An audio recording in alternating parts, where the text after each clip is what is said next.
Thanks for tuning in. Ham Talk Live will be on the air shortly. Please stand by.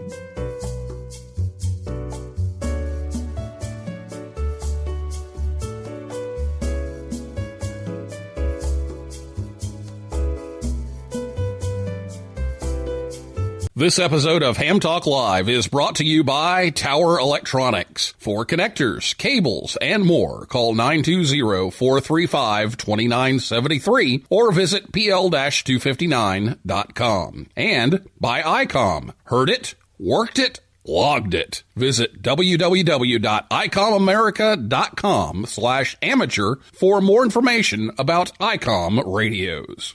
It's Ham Radio.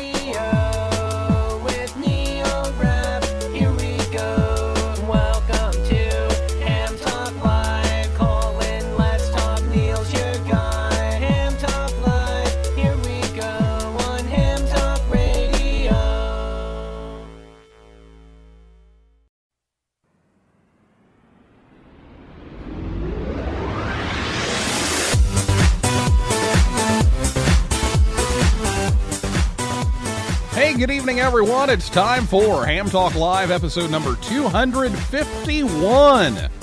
Open Lines Thursday. Recorded live on Thursday, March 18th, 2021. I'm your host, Neil Rapp, WB9VPG. Thanks for tuning in to this episode of Ham Talk Live. Tonight, it's Open Lines Thursday. So whatever you want to talk about, give us a call tonight. We're going to leave the phone lines open throughout the show at 859-982-7373. So if you have something you want to talk about, we're going to give that a try tonight. But I did want to get something in here. And so Matt Deutch, N0RGT, the chief engineer at WWV, will be with us here in just a minute. And we're going to find out about some news about some upgrades going on at WWVB, and we'll take your calls live in just a few minutes. Last week here on the show, Lou Maggio, N02C, Sally Rosado, K2RYD, and John Amadeo, AA6JA, were here to talk about the Last Man Standing special event, which starts on Wednesday, March 24th. If you missed the show, you can listen anytime at hamtalklive.com or on your favorite podcast app or on YouTube, and you can catch the rebroadcast of Ham Talk Live on WTWW. That's 5.085 a.m.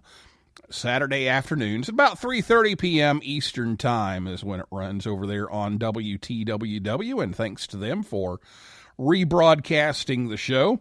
So get your questions ready to go and your comments. If you're listening to us live on Thursday night, you can give us a call. I'll give you that phone number again, 859-982-7373. You can also tweet us. It's at Ham Talk Live on Twitter, and you can type in the comments here tonight on Spreaker if you like, and that's kind of like a chat room kind of thing. So we'll be looking forward to hearing what you have to say tonight. And we'll also, like I said, talk to Matt here for just a couple of minutes here at the beginning of the show to find out what's going on over at WWV. So I'll be back with Matt right after this word from Tower Electronics right here on Ham Talk Live. Hey, honey, have you seen the PL259s anywhere? No, I haven't. Come on, kids, let's go. There's just one place to go for all of your connector needs. Tower Electronics. Tower Electronics. Tower Electronics. A giant warehouse of connectors and adapters for every occasion. Thousands to choose from in every shape, size, and color. And they have antennas, soldering supplies, cables, meters, and more. Where do you go if you want to buy a connector at a fraction of retail cost? Tower Electronics. Tower Electronics. Tower Electronics. And this weekend only, take advantage of our special liquidation sale. Buy 9 solder type PL259s, get the 10th one for just $1 penny. They make great Christmas presents. And what better way to say I love you than with the gift of a PL259? Tower Electronics. Tower Electronics. Tower Electronics. I'm Scott, KB9AMM of Tower Electronics. I like the PL259 connectors so much, I bought the company. Tower Electronics, coming to a Hamfest near you, or online at pl-259.com. And we're in the yellow pages under Amateur Radio Connectors. My, wherever did you get that lovely PL259? Tower Electronics, pl-259.com, or call 920-435-2973. Do we sell PL259 connectors? At Ham Talk Live, we have $1 million request guarantee. You give us $1 million, and we'll do a show about whatever ham topic you request. Guaranteed.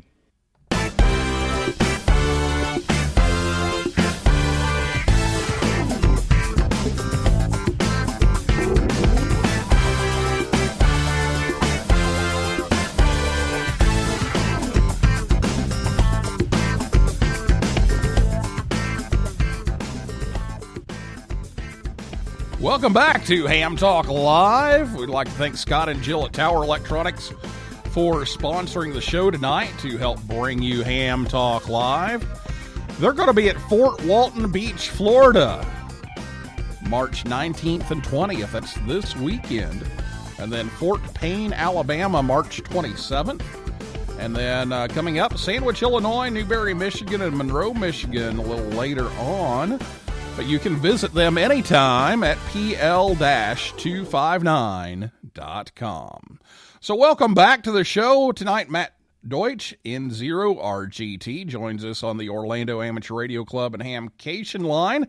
Matt has been the chief engineer at WWV and WWVB for the National Institute of Standards and Technology in Fort Collins, Colorado since 1989. From 1979 to 1991, he was an electronics technician for the Coast Guard, and Matt became a ham in 1992.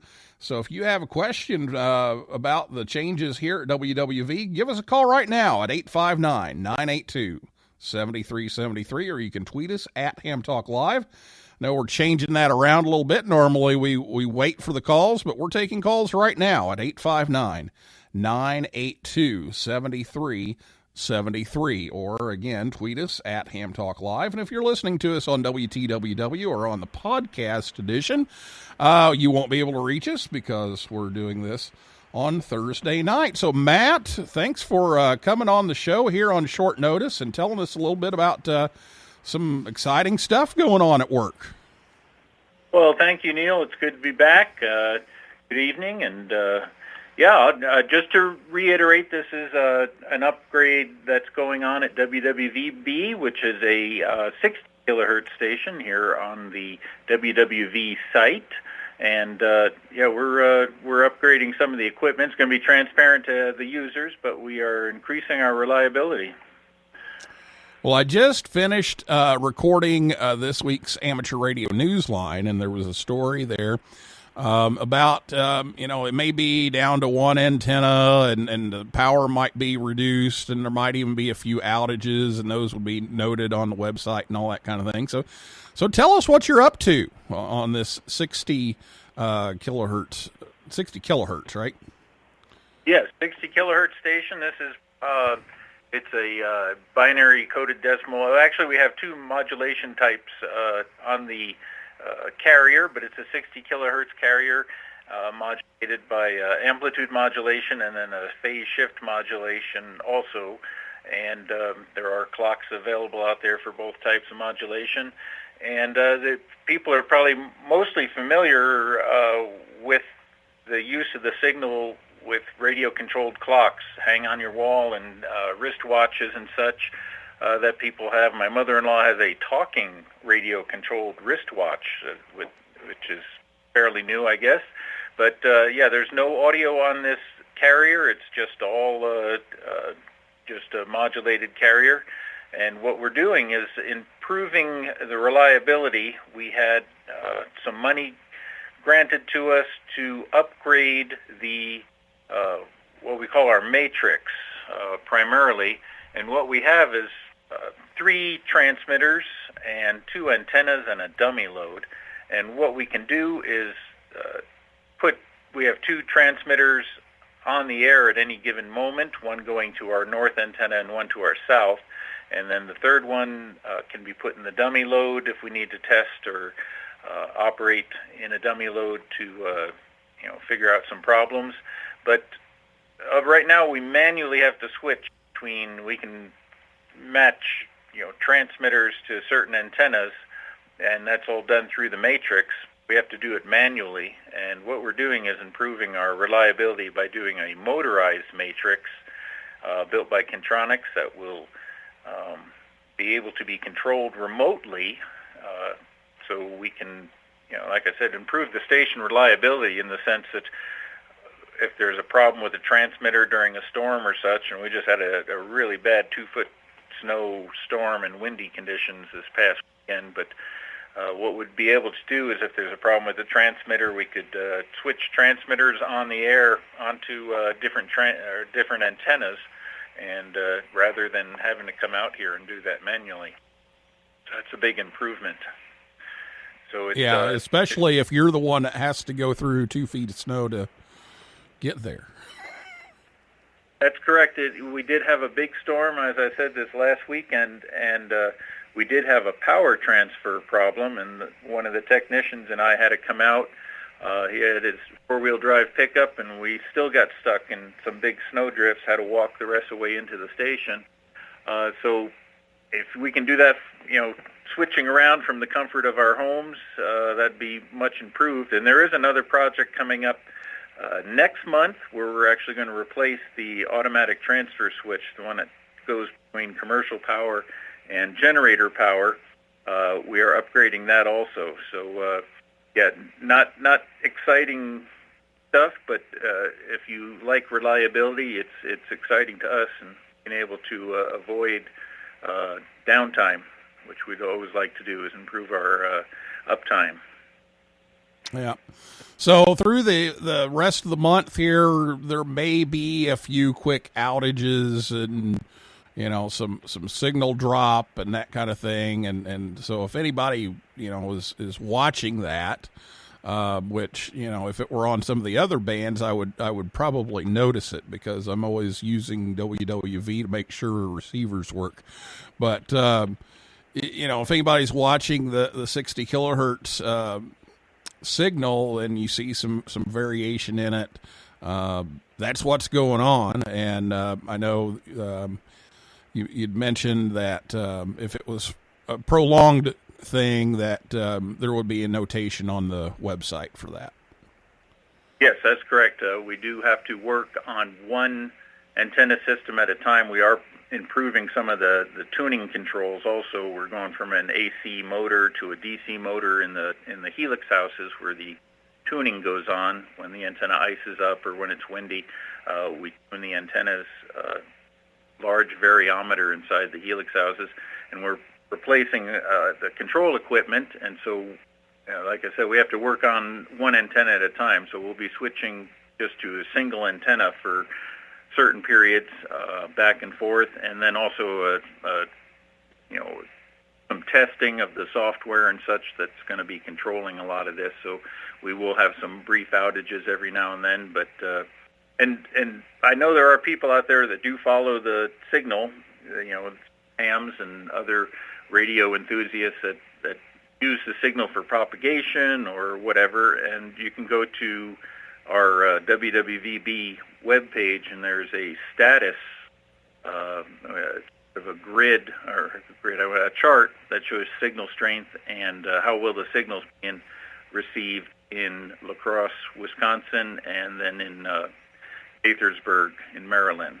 If people are interested in propagation or just knowing if the station's up or down, they can check those sites too.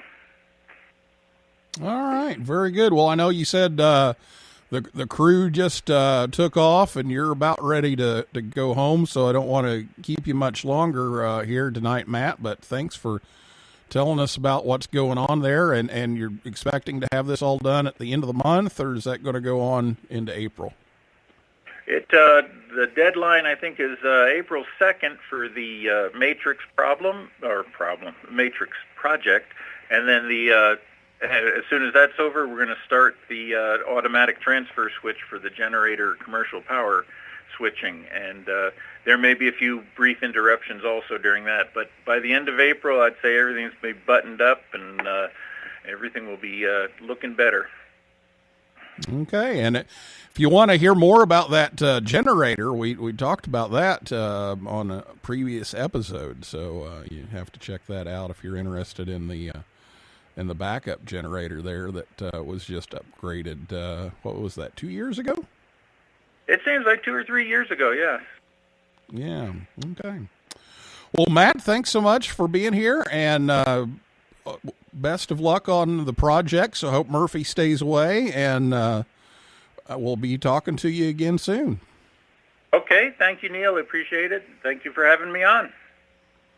All right, that's Matt Deutch, N0 RGT from WWV. So if you, like I said, if you see some fluctuations on that, why, that's what's going on.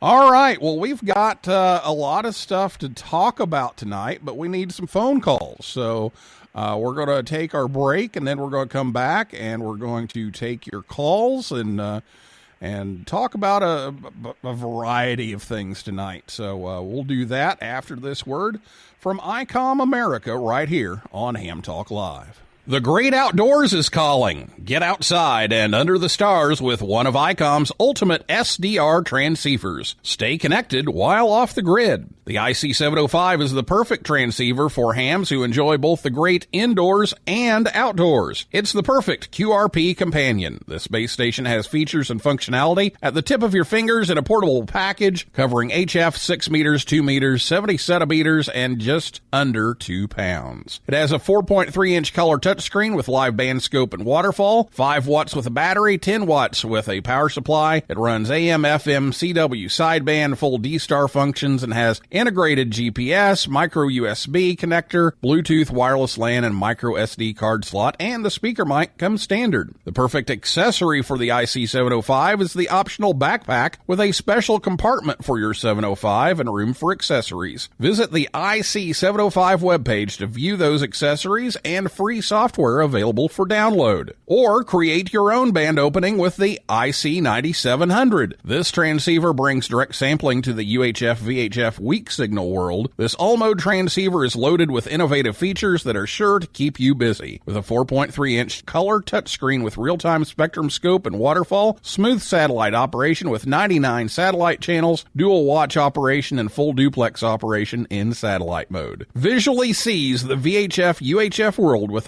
ICOM's IC9700. Heard it, worked it, logged it. ICOM's IC7300 is a high-performance, innovative HF transceiver with a compact design that will far exceed your expectations. This innovative HF transceiver digitizes RF before various receiver stages to reduce the generated inherent noise in different IF stages. The IC7300 is the radio that changed the way entry-level HF is designed. With RF direct sampling, 15 discrete bandpass filters, a large 4.3-inch color touchscreen, real-time spectrum scope, and SD memory card slot. The real HF fun starts here. Visit ICOMAmerica.com/amateur for more information on ICOM radios.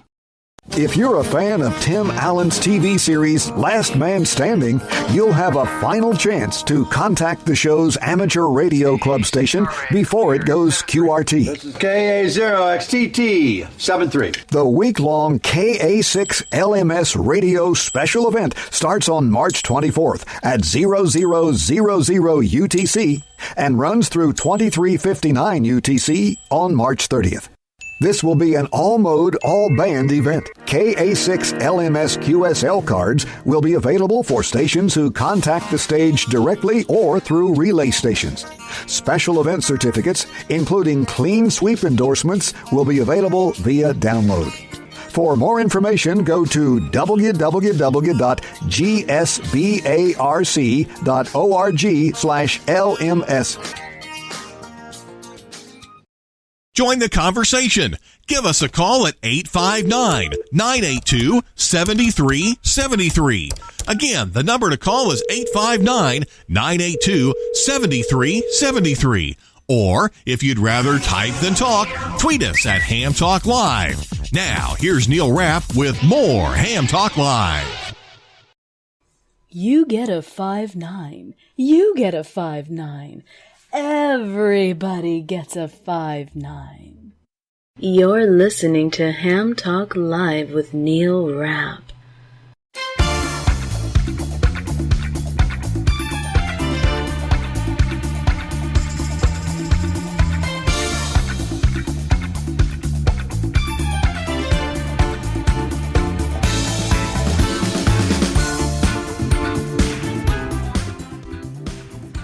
Welcome back to Ham Talk Live. Thanks to ICOM America for bringing the show your way each week, every Thursday night at 9 p.m. right here at hamtalklive.com. And be sure to check us out on Facebook, Twitter, and Instagram. And tonight it's open lines, so give us a call at 859-982-7373. Again, the phone number 859-982-7373. Or you can tweet us. It's at Ham Talk Live. And if you're listening to us on the WTWW edition or the podcast edition, you won't be able to reach us because it's Thursday night when we're airing this, and I've got a lot of stuff here to talk about, so maybe this is something we'll talk about tonight. And if you want to chime in, give us a call at 859-982-7373.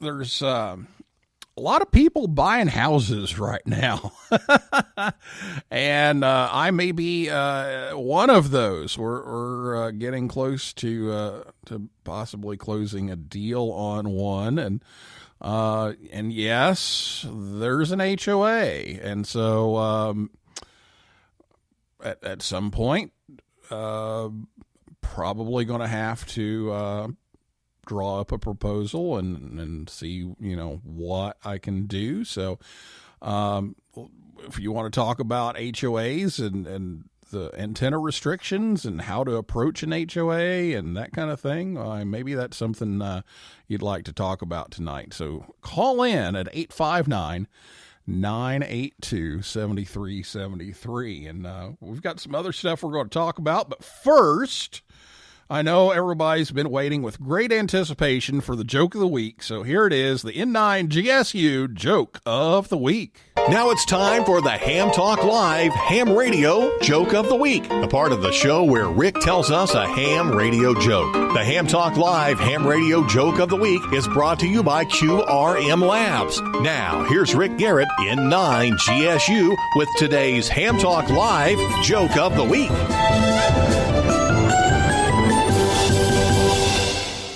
I was having issues with the computer in my shack, so I took it apart, and there was a little man in overalls living inside of it. Turns out, I had a farmer in the dell. This has been the Ham Talk Live Ham Radio Joke of the Week with Rick Garrett, N9 GSU. Tune in again next week for another joke from Rick. Oh, there you go. He did it again.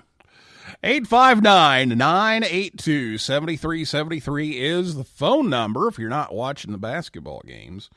And you can tweet us at Ham Talk Live. Again, maybe we'll talk about approaching HOAs or anything. It's open lines. It's your opportunity. So give us a call, 859-982-7373. There are a couple of things that I want to talk about otherwise that are going on. First of all, the Papa Phil Challenge, we've been talking about that. Phil Ross, AB8PR, is looking for a matching kidney, and he's looking for a living donor for that. Otherwise, he will probably end up on dialysis, and it'd be a whole lot better if he didn't do that. So Christian K0STH and Alex W7HU are doing some stuff on YouTube on 100 Watts and a Wire and W7HU Alex. Those are the names of the shows over on YouTube. Trying to find a compatible donor and raise some awareness. And you can check out the Papa Phil website at papaphilcan.com. And they're on the air with a special event call sign, and that's going to wrap up on Saturday. So you just have a couple of days left. They'll be on 17, 20, 40, and 80 meters through Saturday, March 20th, sharing Phil's story. And again, that's K4P is the special event call sign. And they'll be on sideband and FT8. They have special QSL cards. A downloadable digital certificate will be available and things. So just trying to raise some awareness. So thanks to Christian and Alex for doing that. So check them out and check out the special event this weekend. Also, don't forget the big special event coming up next week, starting on Wednesday, is the Last Man Standing. And that's a week-long special event for the Last Man Standing show, wrapping up its production. So we'll have, I think he said 50-some operators on that one, including myself. So make sure you check that out as well. Also, some big news here that came in by text a couple of days ago and is on Twitter today. Andy Maluzzi, KK4LWR, my friend down in Florida. He's an Imagineer down at Disney, president of the Disney Amateur Radio Club there, Deers, and worked with him on some school club roundup items and things back when he was at the University of Florida. Well, he got engaged this week, so congratulations to Andy, and congratulations to his fiancee, Christy Madewell, and hope things go really well. I've done the whole getting married in the middle of a pandemic thing, and hopefully yours will be even better.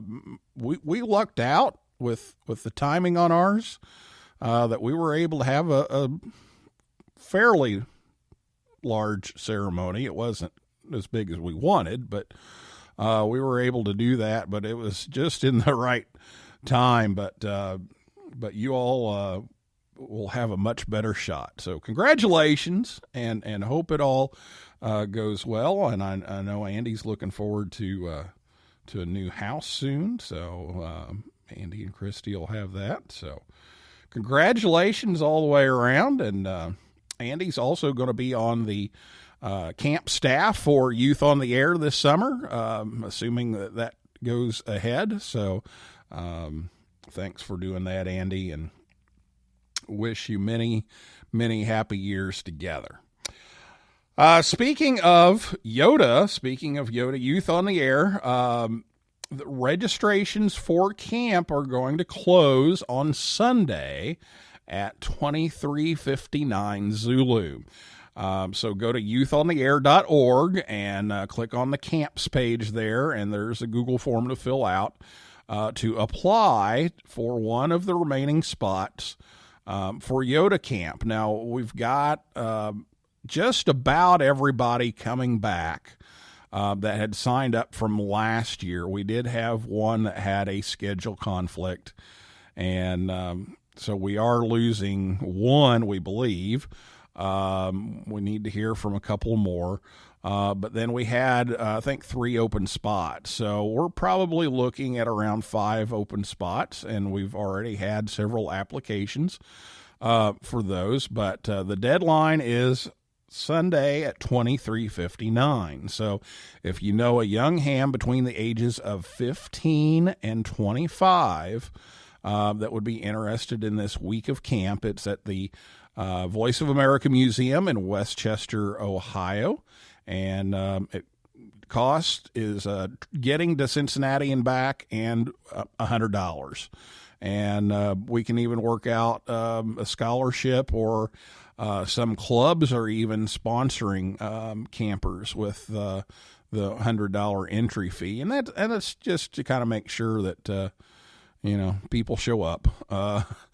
So that's what the $100 is about. The expense is much, much greater, and thanks to all the sponsors for doing that, and ICOM for putting all the equipment out there, and doing some of the D-Star forums and that kind of thing that we're going to be doing, and just so many sponsors out there that are taking care of that. So youthontheair.org, make sure you check that out, and we are looking for a few more campers.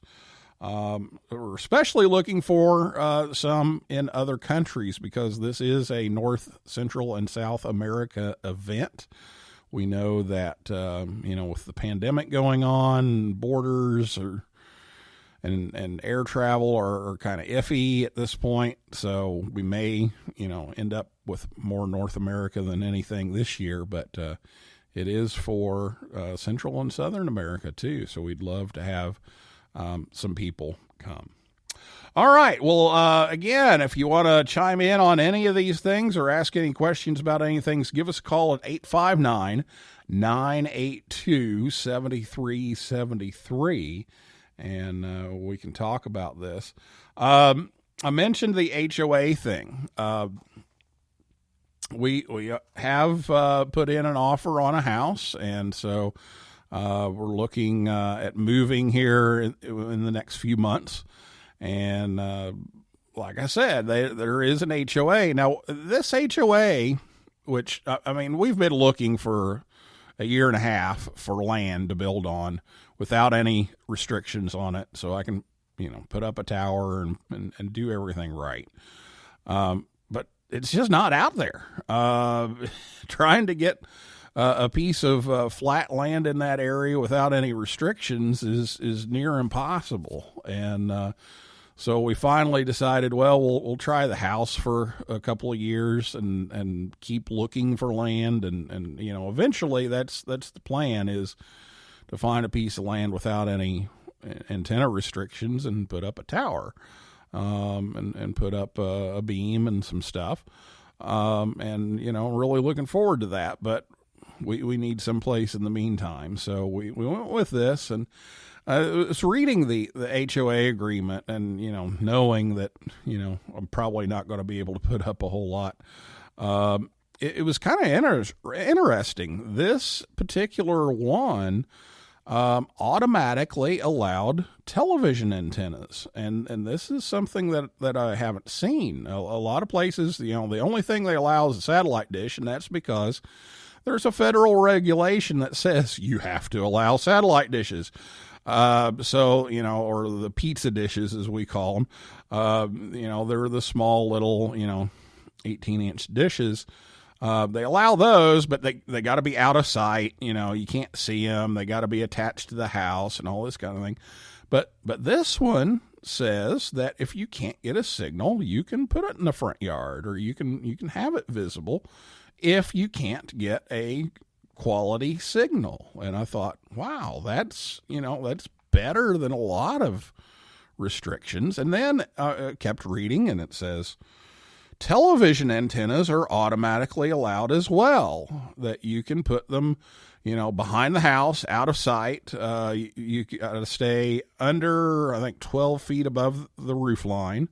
But, if you can't get a signal, you can put it, on the side of the house or somewhere where it can be seen, and you don't have to get prior approval for it.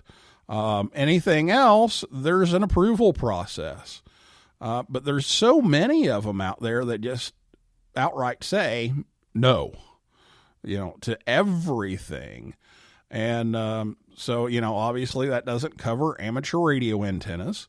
So, I'll have to make a proposal on that. I'll probably just put up a dipole or something that's very, very low visibility, just, to have something on the air for a while until we can get the tower situation. But I was just very surprised that the HOA was as lenient as it was, because a lot of them that I've seen just outright say no.